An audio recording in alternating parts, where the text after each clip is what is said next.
नमस्कार, मैं अनुज छाबड़ा। आज हम किस बारे में बात करेंगे? कई दिनों से देख रही हूँ कई लोगों को छोटी छोटी सी परेशानियाँ हैं अपने गार्डन में, जिसकी वजह से वो कितनी मेहनत ज़रूर कर रहे हैं अपने गार्डन को ठीक रखने के लिए, पर कुछ ना कुछ ऐसी चिंताएं हैं जिसकी वजह से वो अपने गार्डन का पूरी तरह से मज़ा नहीं ले पा रहे हैं। कुछ परेशानियाँ जो उसमें मेन अगर मैं शॉर्टलिस्ट करना चाहूँ तो सबसे पहले आ रही है परेशानी लीफ कर्ल की, जो कि शिमला मिर्च, हरी मिर्च, कई बार हमारे दूसरे फलों के और ये फूलों के पत्तों में भी लीफ कर्ल या पत्तों का मुड़न देखने की वजह से हम परेशान हो जाते हैं। मिलीबग्स और एफिड्स का अटैक तो हमेशा रहता ही है, कभी कम कभी ज़्यादा, एक वो परेशानी है। इसके अलावा एक और परेशानी है जो हमें काफ़ी हद तक कह सकते हैं दुखी करके रखती है, और वो है हमारे सब्जियों का।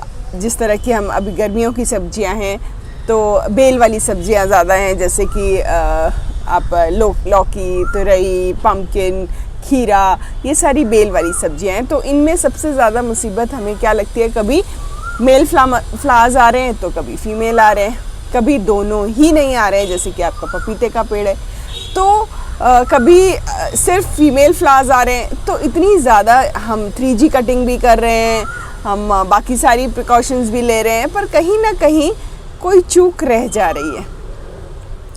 तो क्यों ना आज ऐसी एक चीज़ की बात करें जो काफ़ी हद तक एक तरह से रामबाण का काम करती है हमारे गार्डन में, जिसके इस्तेमाल से हम पूरी तरह से तो नहीं कह सकते, बट हाँ काफ़ी हद तक अपने गार्डन को इन परेशानियों से मुक्त करने के लिए एटलीस्ट हेल्प कर सकते हैं।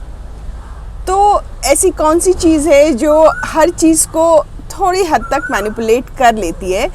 तो आज हम बात करने वाले हैं हींग की, एसोफेटिडा।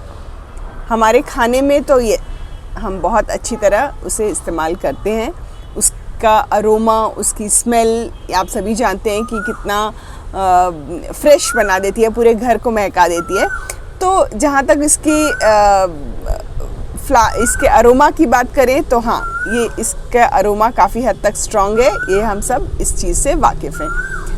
तो इसके अरोमा की स्ट्रॉन्ग होने का एक फ़ायदा हमारे गार्डन को ये मिलता है कि जब हम इसका स्प्रे अपने पौधों पे करते हैं, तो जैसा कि मैंने अपनी पहले वीडियोस में भी बताया हुआ है कि कोई भी पेस्ट अटैक पौधे को तभी होता है जब उसकी स्मेल वो पेस्ट ले पाता है। तो अगर हम अपने पौधों पे हींग के पानी का छिड़काव करें या स्प्रे करें तो इसमें एक मिक्स्ड सी खुशबू आएगी, जिसकी वजह से पेस्ट को एग्जैक्टली क्लियर नहीं हो पाएगा उस पौधे पे अटैक करना है। तो एक कह सकते हैं कि हमने पेस्ट को कंफ्यूज कर दिया और हमारा पौधा उस पेस्ट के अटैक से बच गया। दूसरा, ये तो एक मेथड हो गया स्प्रे करने का।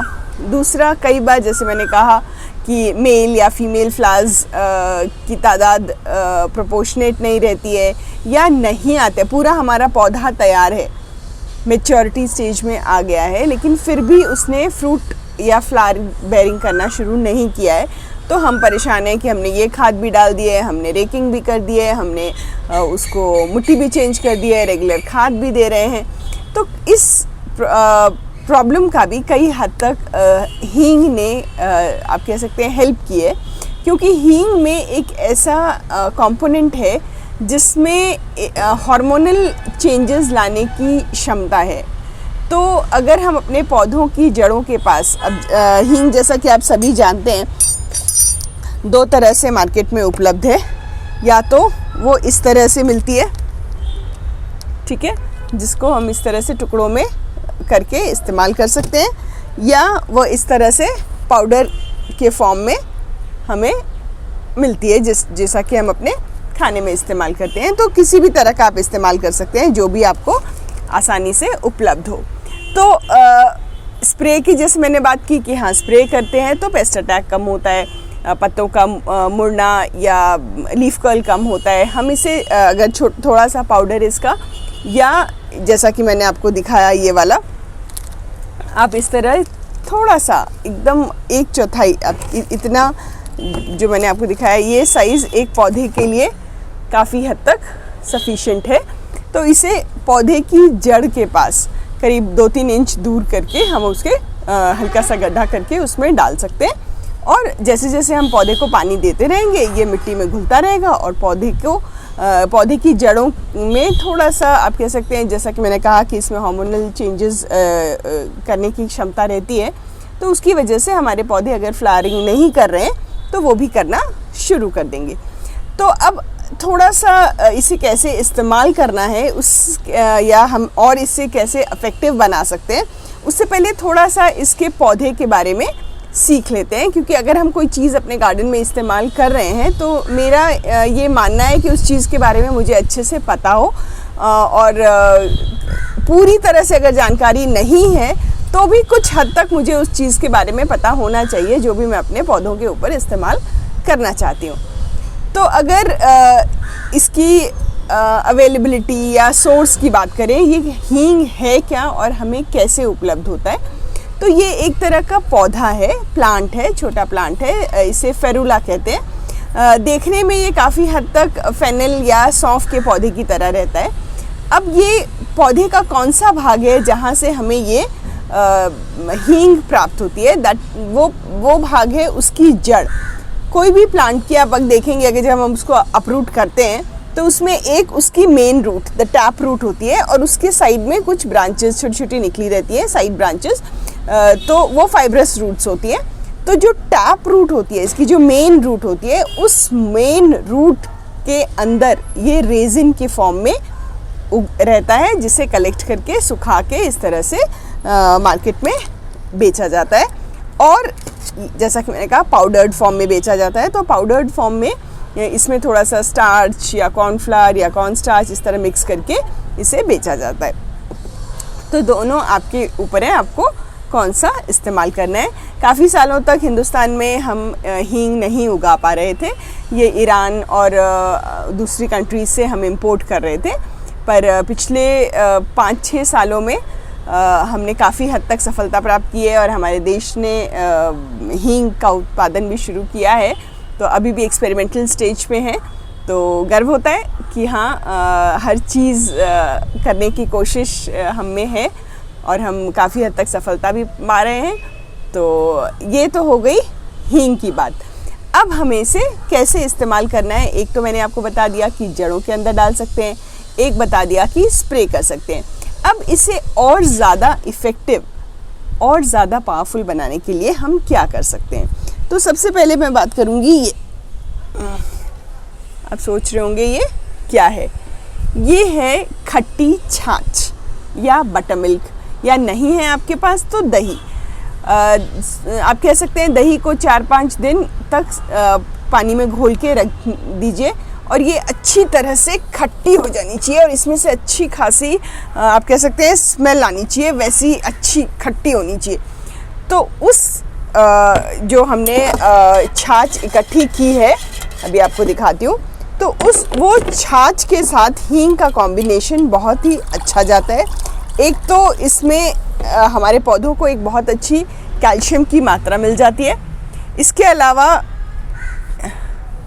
ठीक है, ये छाछ है, खट्टी छाछ, ठीक है। इसमें मैंने क्या करना है, या तो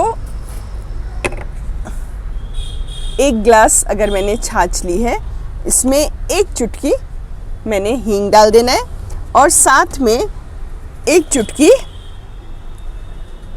हल्दी, ठीक है। अब ये जो हमारे पास रेडी हुआ है, इसमें मैंने कितना डालना है, चुटकी हींग। तो ये छाछ हो गई, हल्दी हो गई और इसमें हींग डाल दी।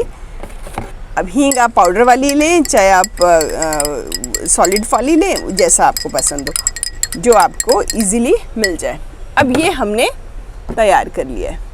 अब इसे अगर आप स्प्रे की तरह इस्तेमाल करना चाहते हैं तो कोशिश कीजिए कि इसमें छोटे छोटे दाने रहते हैं जिसके आपकी नोज़ल ख़राब हो सकती है या उसमें अटक सकता है कुछ, तो कोशिश कीजिए कि उसे छान लें। छान के स्प्रे कर सकते हैं। आप हर पौधे को कर सकते हैं, 15 दिन में एक बार कर सकते हैं। और इसमें अगर आपने गलती से थोड़ा ज़्यादा भी बटर मिल्क डाल दिया या हल्दी डाल दी या हींग डाल दिया तो घबराने की ज़रूरत नहीं है। कोशिश कीजिए कि डाइल्यूटेड फॉर्म में कीजिए, बहुत ज़्यादा, जैसे कि हम हमेशा कहा गया है हर excess of everything is bad. तो अपने पौधों को कभी भी किसी चीज़ की आदत ना डालें। कभी 15-20 दिन में एक बार आपने स्प्रे कर दिया, कभी इसका स्प्रे कर दीजिए, कभी बायो एंजाइम का स्प्रे कर दीजिए।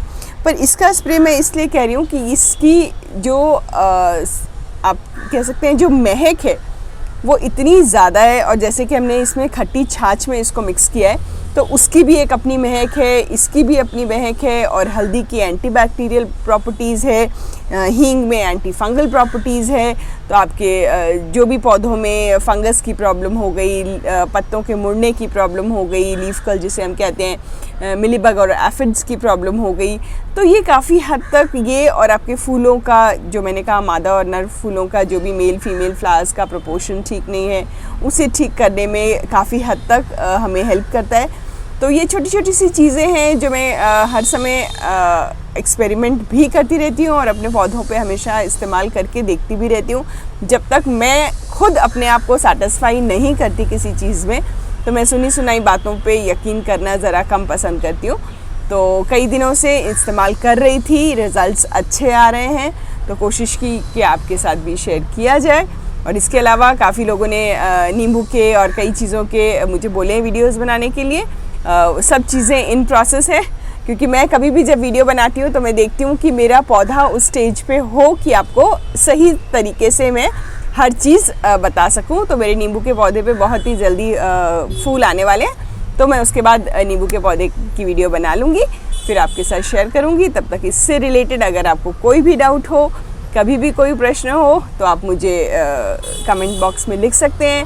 मेरे इंस्टाग्राम को फॉलो कर सकते हैं, उसमें भी मैं कई चीज़ें शेयर करती रहती हूँ। और कम्युनिटी सेक्शन में मैं कई बार हर संडे तो नहीं, कभी कभी मैं वर्कशॉप्स की अनाउंसमेंट भी करती हूँ, तो आप उसे भी देख सकते हैं।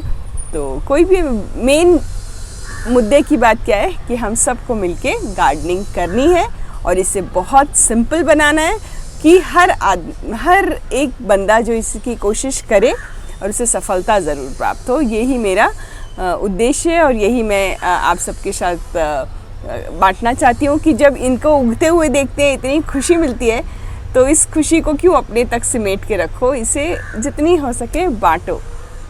खुशियाँ बढ़ती हैं बांटने से। तो आशा करती हूँ आपको वीडियो पसंद आया होगा। आया है तो लाइक ज़रूर कीजिए और अपने सबको बताइए भी, और जो जो टिप्स मैं बताती हूँ उसमें आपको क्या फ़ायदा मिला। और अगर आपने ऑलरेडी इसको कभी यूज़ किया है तो अपने एक्सपीरियंस भी शेयर कीजिए, तो उससे दूसरे लोगों को भी उससे और गाइडेंस मिलेगी। Thank you, bye bye.